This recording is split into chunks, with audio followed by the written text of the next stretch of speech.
Hi, so in this video we'll talk about immunity and vaccines. So this is going to be a long video, and we want to ensure that our what we provide here is actually authentic. So we have provided a link in the description for a source document in which we have included so many different sources, so many interesting links where you can learn about immunity, where you can learn about vaccines. Do check it out. So in this video we'll talk about how microorganisms dominate us completely. We'll talk about the complex human immune system, of course. And then understanding the immune system, we'll go on to vaccines and vaccines, what they are, how they work. There are also a lot of different types of COVID vaccines, so we'll look into all of these things. Two quotes. So first quote here is that you should never really waste a crisis. So presently we are all suspended in a crisis of the COVID-19 crisis. It has been going on for more than 1 year. And this is a crisis which has, brought about a lot of different things to us, and we are learning quite a lot of new things. So this particular quote was, said by Winston Churchill when the World War II happened.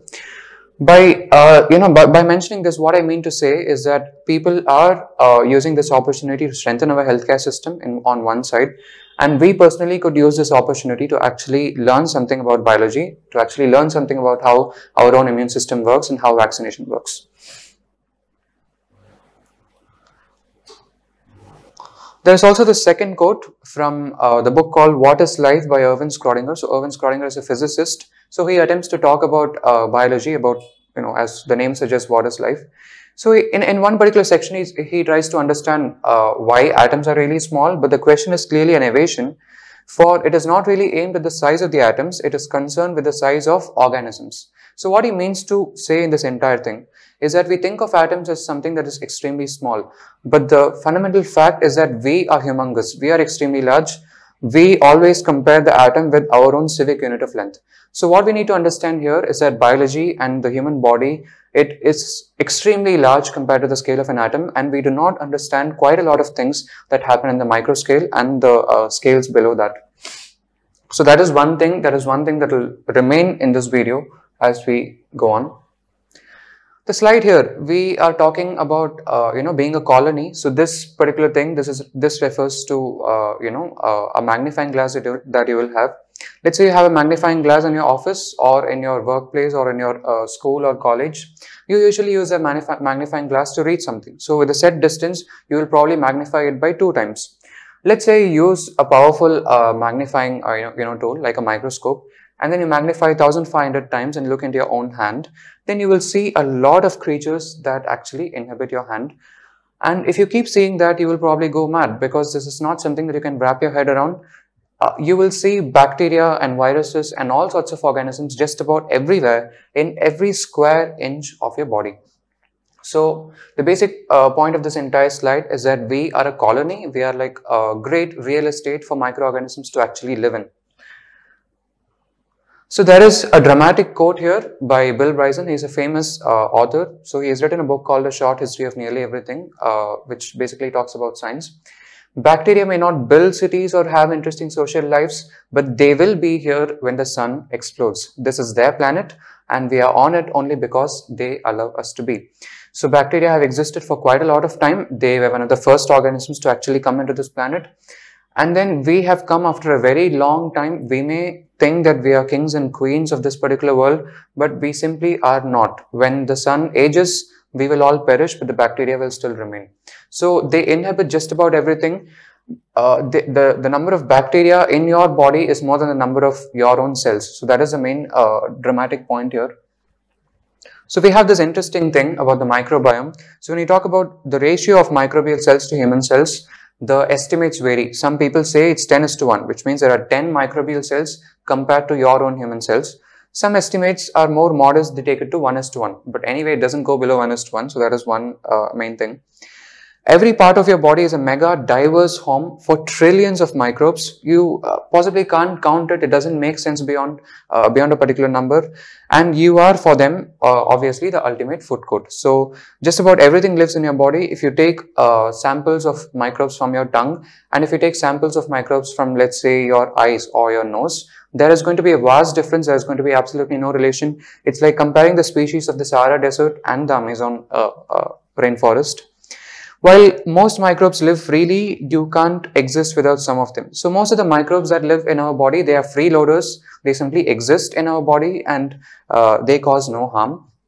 But some of the microbes in our body, like some bacteria, especially in our gut, they have a very vital function. Without bacteria in your gut, you possibly can't exist. And it goes without saying, bacteria is going to be very useful for just about every part of your existence. You can't have a breathable air without them. You cannot digest your food without them, and so on. The list goes on.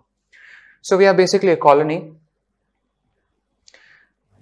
Disturbing the balance. So before trying to understand how the balance is disturbed, we'll try to understand what cells and microbes basically do. So they consume nutrients from food, they convert energy and maintain metabolism in the body. So metabolism, that word refers to basically the set of processes that happen in your body, which basically keeps you alive. So you consume a lot of nutrients in the macro scale, and then the cells, they break it down, they convert that to energy, and they keep you alive. They of course provide structure and support. Without your muscle cells contracting and expanding, you cannot do anything in your life. And then they facilitate growth through division. So when you are a baby, you are a small group of cells, trillions of cells of course, but then you have become even more number of trillions now, basically because the cell divides and then it reproduces itself. Contain genetic information on how the body organizes itself. So each and every cell in your body has DNA, has genetic material, and based on how the genetic material is read, your body is actually organized and it functions. Active and passive transport of various chemicals. So various chemicals need to transport from one part of your body to the other, and the cells basically facilitate that. There are so many different types of cells, human cells within your body, and there are more than 5,000, 6,000 different types of bacteria alone in your body. There are said to be 1,40,000 different species of viruses in your body.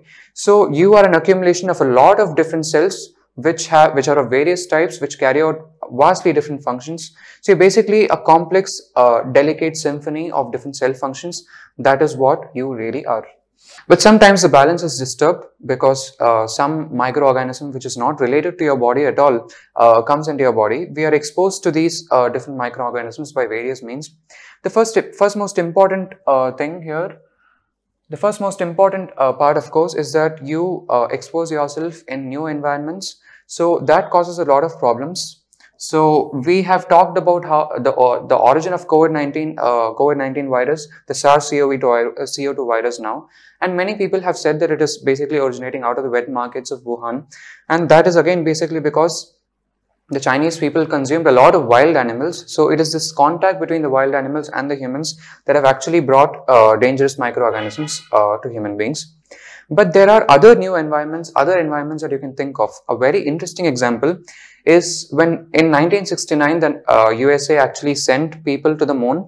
They were having a massive program to actually convince the public that they are not going to bring harmful pathogens from the moon back to Earth.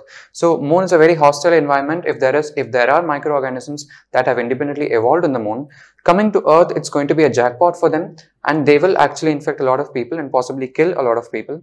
So NASA and USA actually prepared themselves quite a lot for such a thing. So you can also see pictures of the 3 astronauts who came back to Earth, and they were actually quarantined for a lot of time. So exposure to any sort of environment is very dangerous. It can carry a lot of different microbes. Of course, there are some individuals who have a ton of these microbes and they can transmit that to other people. Sometimes it so happens that microorganisms that exist commonly within you, they can undergo mutations. So mutations are a natural process. It happens, when microbes reproduce. Microbes reproduce at a very high rate. So about, let's say, 1 in a million time, there is some sort of a copying error. So because of that copying error, microorganisms, the copying error in the genetic material, because of which the microorganism just probably can become more adapted to the particular surrounding. So that makes them more dangerous sometimes. Artificial conditions can also cause mutations, but that is quite rare. It doesn't happen usually.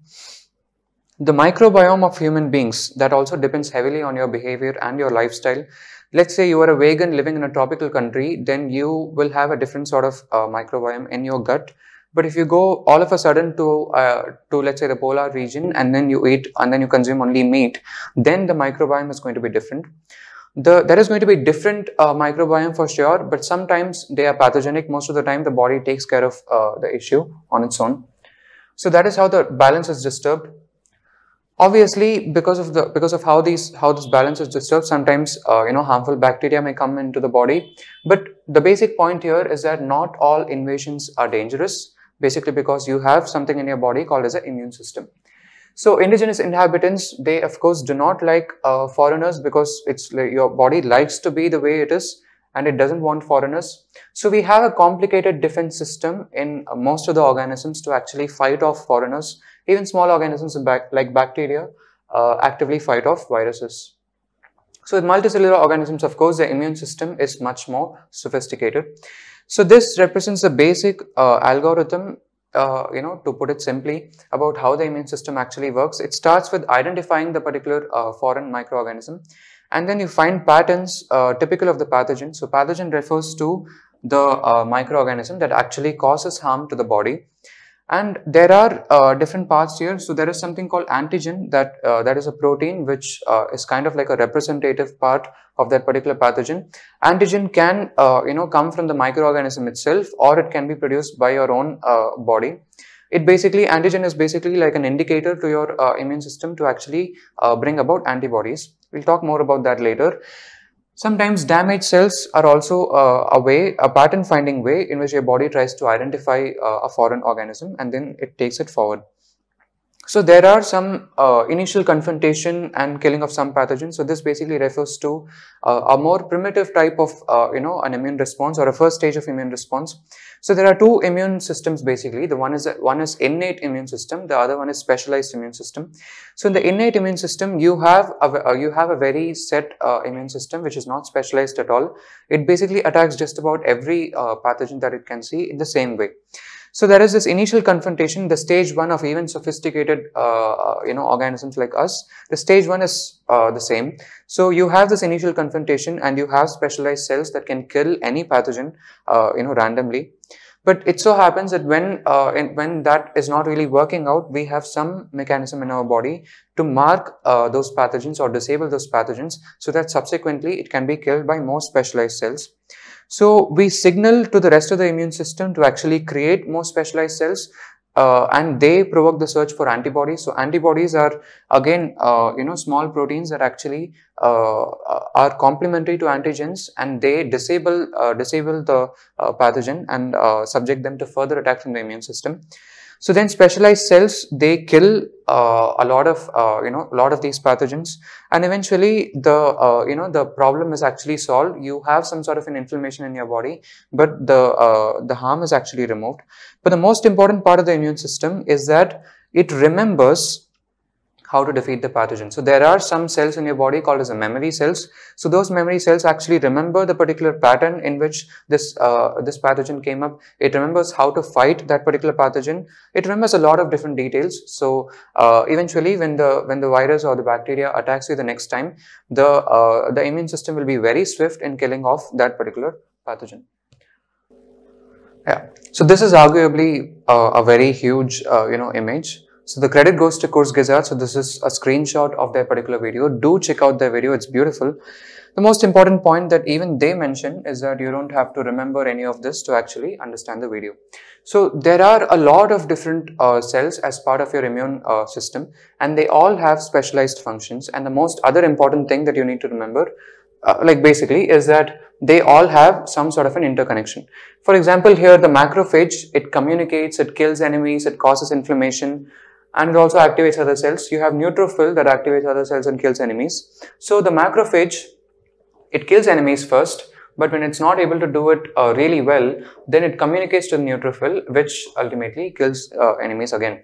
So you have a lot of these cells. Some functions are actually overlapping. Many cells do a lot of activities that are they are repeated. Many of the cells are there for the sole purpose of communicating. They communicate, some particular cells communicate to particular type of cells alone, and so on. So this entire human immune system is very complicated. There is a famous quote from a recent article. Immunity is where intuition goes to die.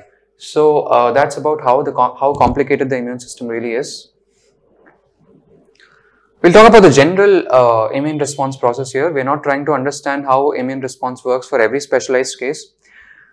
So general immune response, macrophages which patrol the body regularly in the blood, they identify and swallow the pathogen wholly and kill them with enzymes. This is basic, this is sort of, basic immune response that even bacteria have.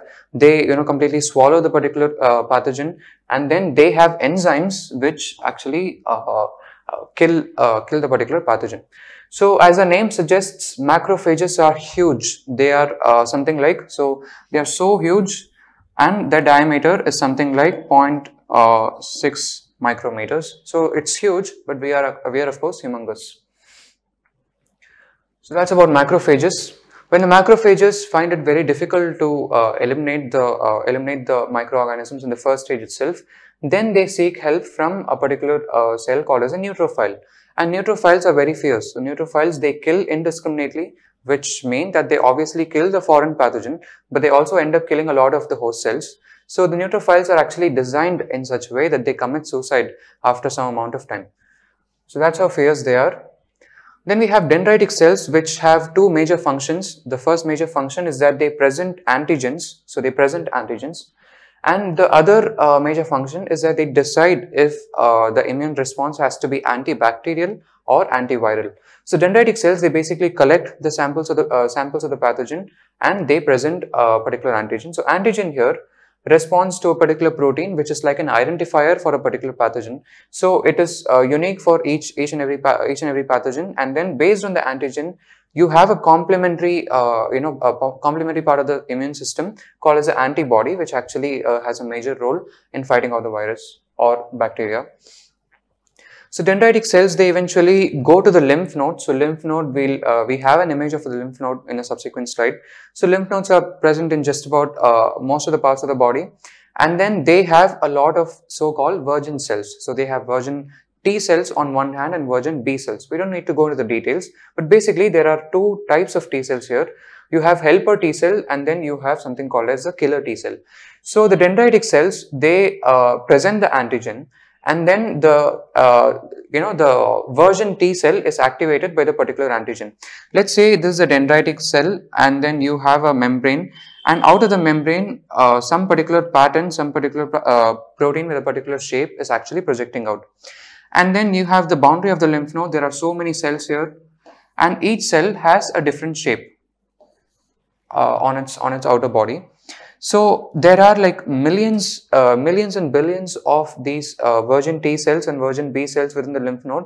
This particular dendritic cell, it goes into the lymph node and tries to find a particular T cell which matches or complements the shape of the antigen. So when that happens, this particular virgin T cell, it gets activated, and once it is activated, it reproduces very crazily. So it reproduces very quickly, and then it eventually helps in activating the entire specialized immune system part. So some of these T cells, they go to the battlefield. So in the battlefield between the pathogen and the immune system, they kill off a lot of viruses even better with the help of macrophages again. And then some of them, they go deeper into the lymph node and they activate something called as B cells. So we'll look at what B cells do. B cells produce antibodies which attach to the pathogen and either disable it or mark it for killing.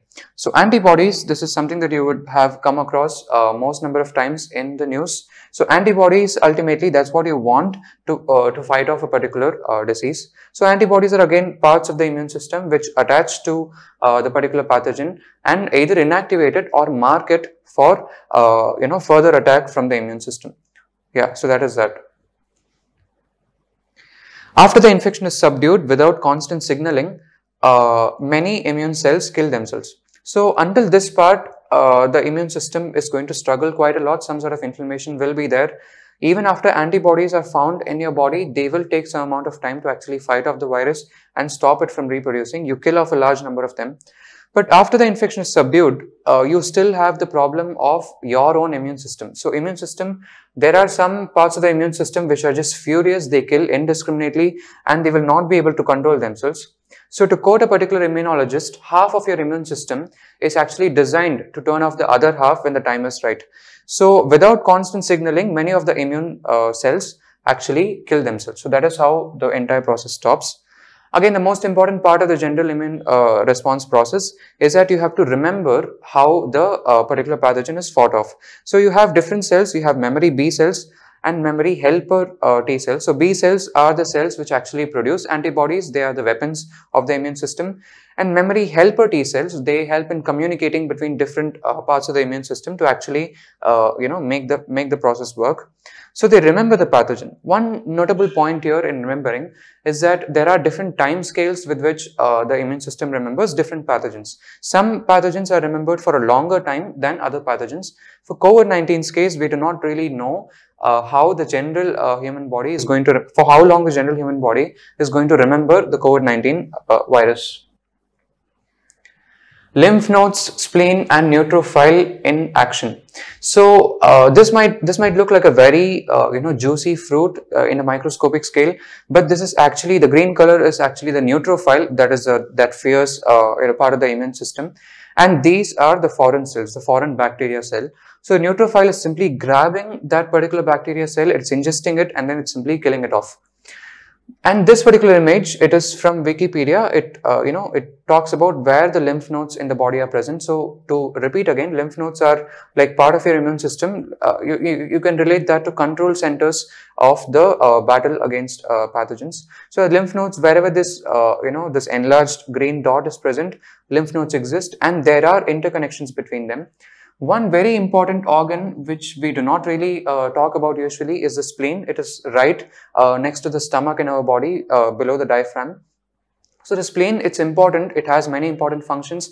It cleans the blood. It regulates how many number of white blood cells and red blood cells in the blood exist. And it also cleans up dead cells which are present in the blood. So that is an important function. You can survive without your spleen, but your immunity is going to take a massive hit. How we get infected. So we'll talk specifically about the coronavirus here, in this case the SARS-CoV-2. So basically the virus, the credit is to Nature. So there's an infographic. I have taken a screenshot of the infographic from Nature, and the credit goes there.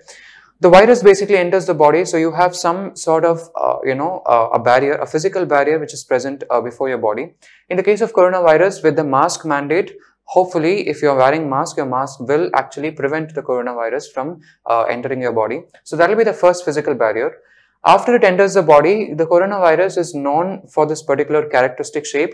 You have the body, and there is RNA within the body, and then you have specific spike proteins on the surface of the coronavirus. So this is the most characteristic feature of the coronavirus family in general.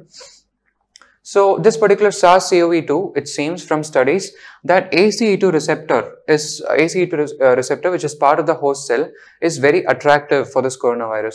So wherever ACE2 receptor is present in the body, the SARS-CoV-2 virus finds it very attractive, attaches to that particular receptor very easily, and uses that interaction to actually get into host cells. So that is how it works. ACE2 receptor is present a lot in the nasal area, in the pharynx, and also in the lungs. It is also present in other regions. So that is the reason for why the SARS-CoV-2 virus likes to infect the human respiratory system. So when this happens, the virus actually enters the cell through a complex mechanism. It hijacks the cell's machinery, and eventually the RNA comes out, and the RNA is translated into proteins, by which the virus is assembled, new virus is assembled, and then the virus is released out of the cell. It propagates further. So that is how the virus actually propagates. The virus is of course an organism which has no agendas as such. It simply wants to exist and reproduce. The viruses, as mentioned in the previous video on COVID-19, they do not really reproduce outside a living cell. When they come into the living cell, they reproduce quite a lot. So the most important point here is that the COVID-19 virus, it's an RNA-based virus, and the RNA, when it is injected into the cell, it plays a very important role in translating that into proteins. So we'll try to understand DNA, RNA, and proteins in a subsequent slide. But what can we learn about being attacked by a pathogen? So these are some general points. The first important, most obvious point is that pathogens are of various types, even within the human body. Even within the normal healthy human body, there are 6,000 or more species of bacteria alone, or more than 1 lakh species of viruses. Some are drastically different. Some pathogens, they are drastically different from what we are used to in our body, and they love our body. So this is a combination. So they have to be different. They have to be something that our body and the microbes in our body have not encountered before. And the other condition is that they need to be very comfortable in our body, in which case that particular foreign microorganism, it becomes a danger to our body. So others are similar to what we have encountered and are easy to kill off. So this particular point becomes very important when we try to understand how vaccines really work. The other important point is that most pathogens have patterns that our body can recognize. So there are different types of patterns. You could either try to understand how that particular virus or bacteria damages cells in our body, or you could try to understand, specific parts of the virus and how they work. For example, the coronavirus has a spike protein. So that is a pattern that our body can actually reliably recognize and work on it. Many are specialized, so they attack specific parts of our body. So the example here again is the COVID-19 virus. So they are specialized, as in they are attracted to cells which have the ACE2 receptor. They find it easy to enter those cells, and therefore they attack specific parts of the body. It is again not in their agenda to attack specific parts of the body. It so happens that their function, their machinery is adapted to certain parts of the body. So again the example is that COVID-19 attacks the respiratory system in human body.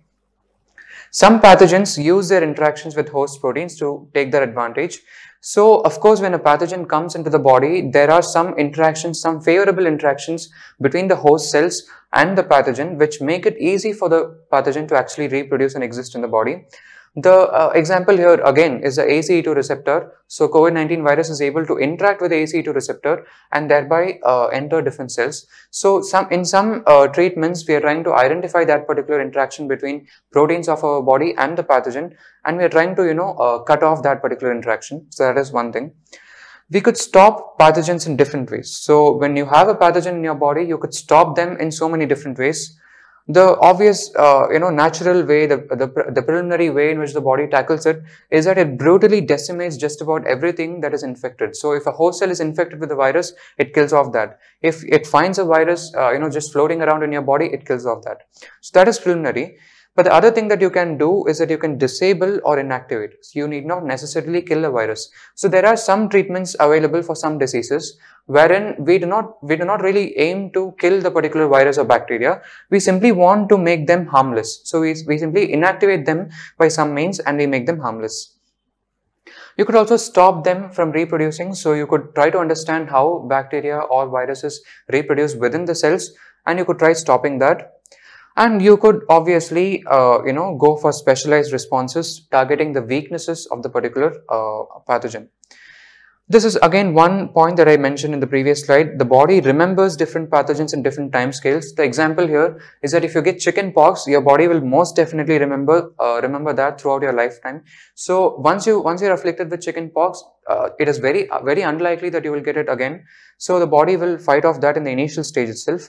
But for other viruses, it is not really the case. For HIV, for example, we are simply not able to have a proper immune response.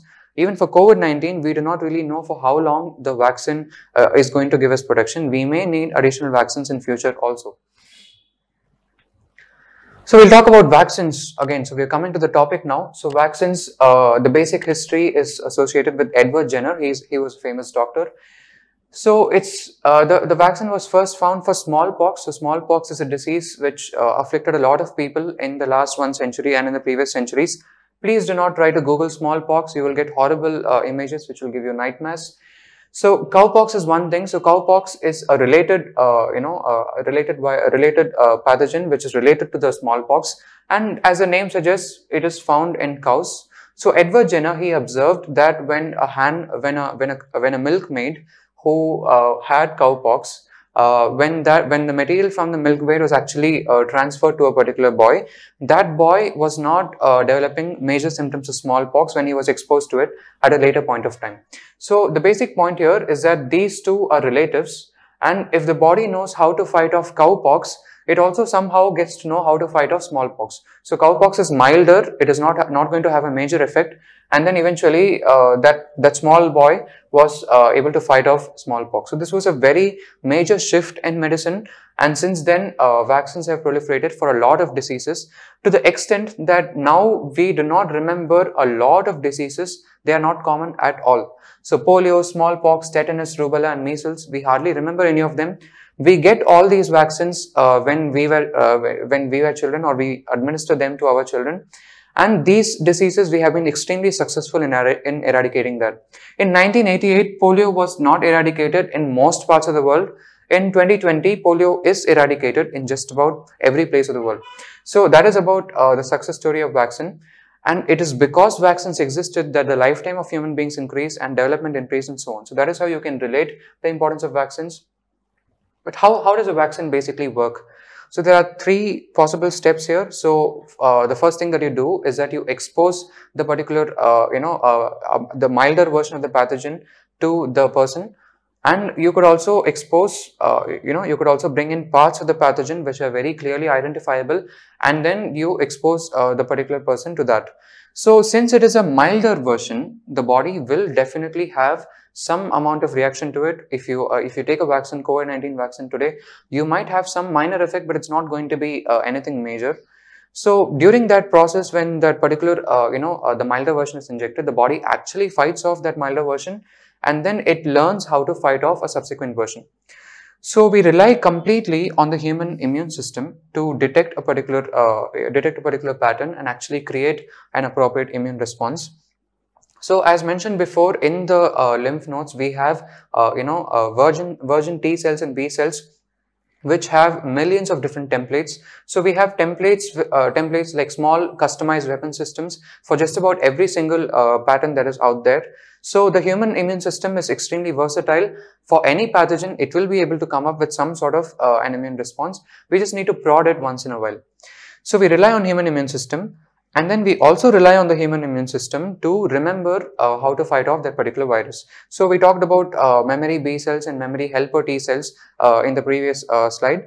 And it basically remembers how the pathogen attacks. So in the milder version came up, this entire process happened. When the actual serious virus actually comes into the contact, the immune system will work very swiftly and crush that particular virus or bacteria in the initial stage.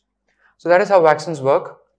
So there are so many different types of vaccines. We could look at each and every one of them. So in this slide, we'll talk about the different types of vaccines. The entire credit goes to Nature here. So Nature has a very beautiful article, and we have provided the link for that in our source description. So please check out that. So this is basically a screenshot of a particular infographic taken from that article. So there are different types of vaccines, and we are specifically focusing here on different types of virus vaccines that are in news. So the first here is the weakened and inactivated virus vaccines. So what you do in a weakened type of vaccine is that you take that particular virus, and then you make it go through a lot of different animals, a lot of different stages, and then you wait for a mutation to happen which makes the virus actually weaker. So after that particular mutation happens, you send that weakened version of the virus through the vaccine into the body. And then it will of course reproduce, but it will not have a major effect on the body because it is weakened. And then the antigen presenting cell, it will take up that particular virus. It will present the antigen just like the name suggests. And then the entire immune response will be provoked based on that. So this process is going to be common for all the types that we talk about here. The change is there in how we administer the vaccine and what we administer inside the vaccine. So the weakened version will definitely have some minor effect on the body. It is a weakened version, but still there is going to be some inflammation in your body because it is an actual virus that actually is made to come into your body. The other thing that you could do is that you could send an inactivated virus into your body. So what you do in this case is that you take a very large batch of this virus, you take that entire big thing, and then you subject that to physical extremes. Let's say you heat that to a very high temperature, or you subject that to a lot of pressure, or you subject them to different chemicals. So by doing all this, the virus is essentially inactivated. It no longer causes harm to the human body. So in that particular state, the virus is taken up, and in the vaccine, you are actually introducing that into your body. It may replicate, it may not replicate, But in any case, the antigen presenting cell will take it up, present the antigen, and the immune response will be provoked. So compared to weakened and inactivated virus, of course, the weakened version will have some slightly more inflammation than the inactivated version. So that is about virus vaccines. The other thing that you could do is viral vector vaccines. So vector, you would have heard of the word vector. So basically, it's like a carrier. So you have a different carrier, and then it carries, what you intend to carry. So you have some sort of a virus here, which has some minimum effect on the body. Within the virus's genome, you include the coronavirus spike gene, so that when the virus actually comes into the body and reproduces, it also has this coronavirus spike gene. So that coronavirus spike gene, it is going to be converted into the particular spike protein, and then that is going to be taken up by the antigen presenting cell. The coronavirus spike peptide is going to be projected out of the antigen presenting cell, and the entire immune response is going to be started. So there are basically two types in viral vector vaccines. One is a reproducing type. So this type is a reproducing type. You actually send it here and then it reproduces. So one slight disadvantage is that if this particular host vector virus that we are using, if the body has actually fought off that particular vector virus before, then the way the way immune system responds to that is maybe slightly different, and it may not work as intended. The other thing here is that non-reproducing viral vector vaccine. So basically you use something let's say called adenovirus. So adenovirus, it's designed in such a way that when it enters the body, it's not going to reproduce. So you have a big batch of those non-reproducing viruses. You send it into the body, the APC will take it up and present the antigen, and then the immune response will be provoked. The one slight disadvantage for non-reproducing viral vector vaccine is that you might need a lot of booster shots, because this will have some limited amount of virus particles, and they will have some immune response for the time being. But for it to be sustained, you might need some booster shots in that case. The other type here is the most important and famous in discussion now, the nucleic acid vaccines. So we have two types here, of course, the DNA and RNA. So before that, we try to understand what DNA and RNA actually do in a very short sense. So basically, these are some, DNA stands for deoxyribonucleic acid. It is a genetic carrier of information, and RNA refers to ribose nucleic acid. So what happens inside your cell, inside your nucleus, you have chromosomes, and within the chromosomes are made up of DNA. So DNA is a genetic material. So in the presence of DNA, the mRNA is produced. RNA is produced of different types from DNA. And the basic function of RNA is to produce proteins eventually. So that is again going to happen in some mechanism. So ultimately, what is required for a cell to function properly is various types of proteins. You need a lot of proteins for carrying out a lot of different functions. Ultimately, the point of this entire thing is to produce proteins which carry out a lot of different functions. So you have DNA in your virus that produces mRNA in certain conditions, and then that in turn produces the proteins. So in this case, when the host cell is infected with a foreign cell, when the DNA and the RNA machinery is hijacked, the proteins that are produced will include proteins which will help in assembling the new virus. So when that actually happens, the APC will actually take up the new virus. It will take up the coronavirus spike peptide. It will show it out, and then the immune response will be triggered. So what happens in a DNA virus is that you are instructing the host cell to actually produce this particular viral protein, so your immune system will actually start off.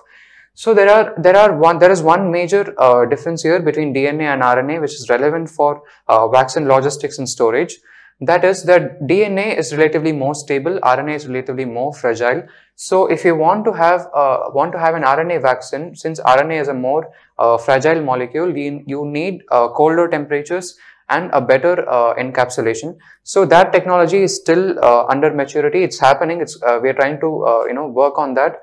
So presently, the two vaccines that we have, the Pfizer vaccine and the Moderna vaccine for COVID-19, they both have to be stored at extremely low temperatures compared to other types of vaccines.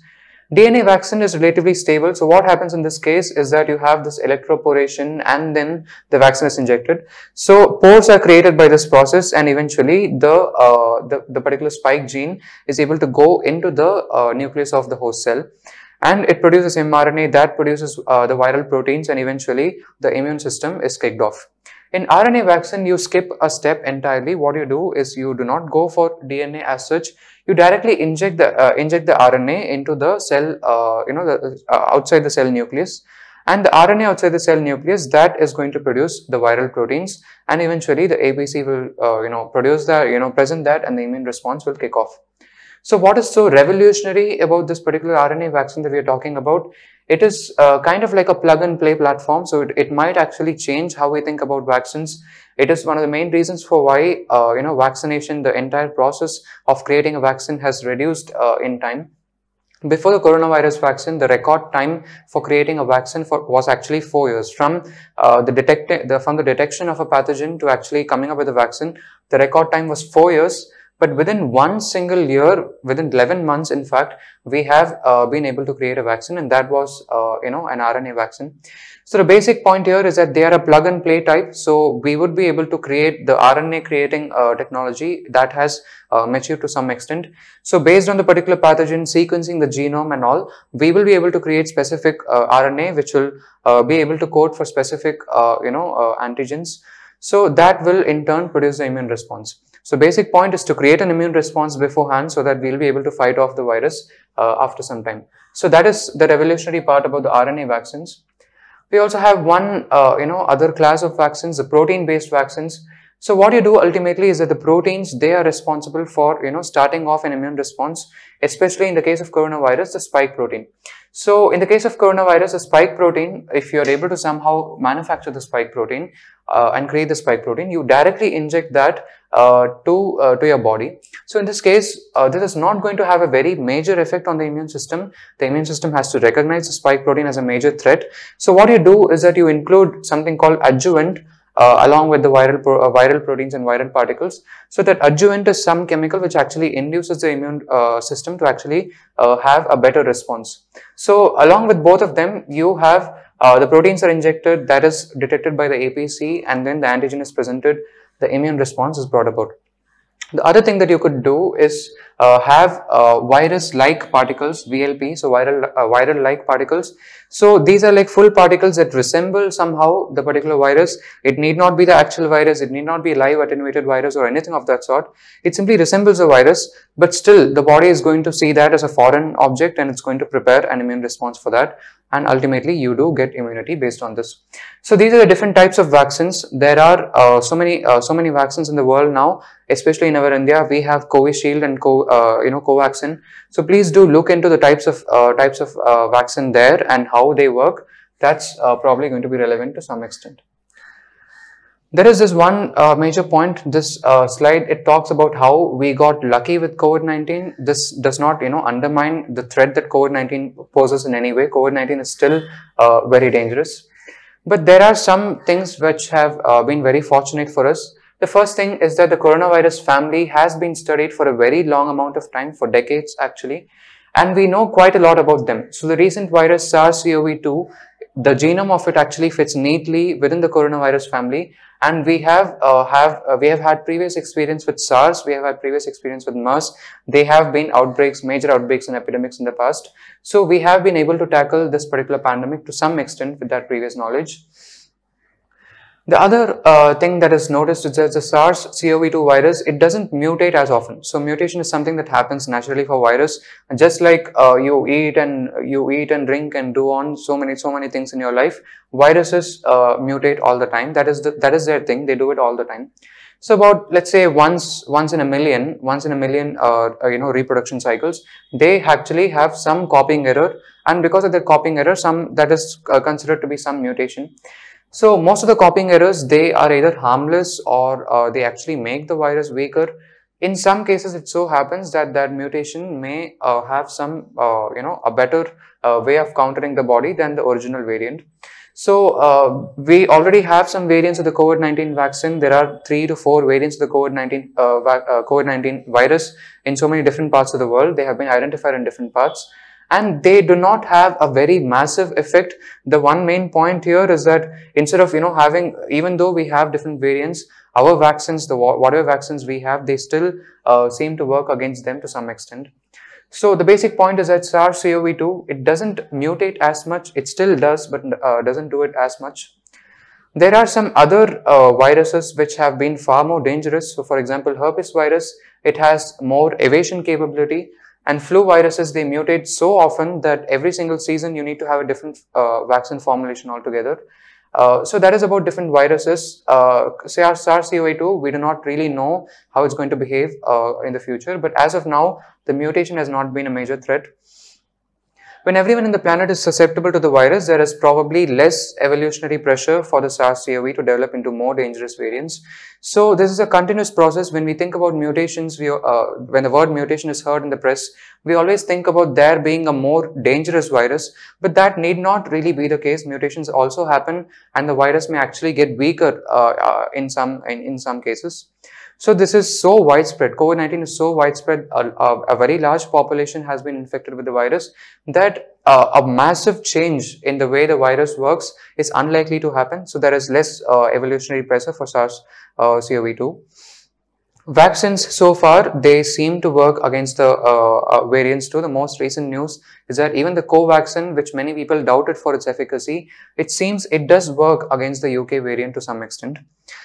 One other thing that is very important for the development of vaccines is that there was an alarming crisis in the beginning of 2020, and somehow many institutions, many people came together, private organizations came together, and massive funding has been given for the development of COVID-19, for research and development of vaccines.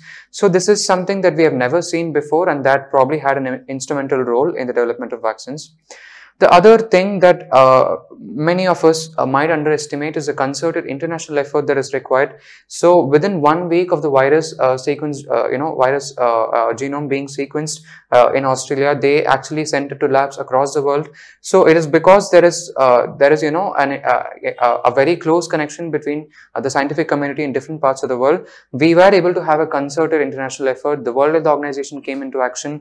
It helped quite a lot of poor countries. And we have had a lot of people, including politicians, who took this virus seriously and worked for it. So this is about the entire video about how immunity is one major thing that we have to understand, and how immunity, the way we understand immunity, helps us in actually creating vaccines for this particular virus.